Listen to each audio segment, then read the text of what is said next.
Picnic कैसे मनाइब रे यारबा जान भर्ती बिया अस्पताल में। हम पिकनिक कैसे मनाइब रे यारबा जान भर्ती बिया अस्पताल में। अरे उनका बिना कैसे हो, अरे उनका बिना कैसे खुश रहब नया साल में। हम पिकनिक कैसे मनाइब रे यारबा जान भर्ती बिया अस्पताल में। हम पिकनिक कैसे मनाइब रे यारबा जान भर्ती बिया अस्पताल में। डीजे के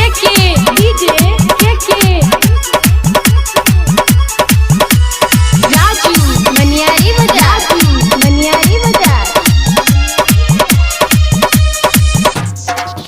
के करा से कहब यार हैप्पी न्यू ईयर। मौत के मुँह में पड़ गइल बिया हमर डियर। अरे यार एक्सीडेंट भइल बा। के करा से कहब हैप्पी न्यू ईयर।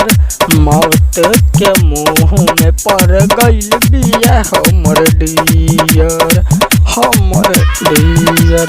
अरे उनका के देख के दुखी हो, हम कैसे जियब खुशहाल में।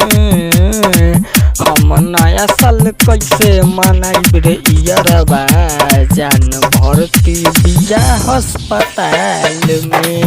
हम पिकनिक कैसे मनाइब रे यारबा जान भर्ती बिया अस्पताल में।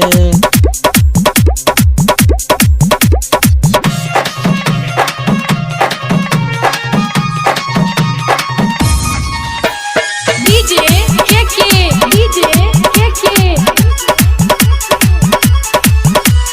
राजू मनियारी बाजार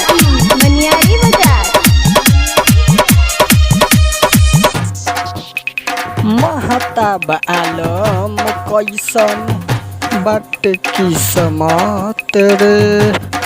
नया साल में साथे नबारी जान राइटर असनात रे। हाँ राइटर महताब कैसन बाट किस्मत रे।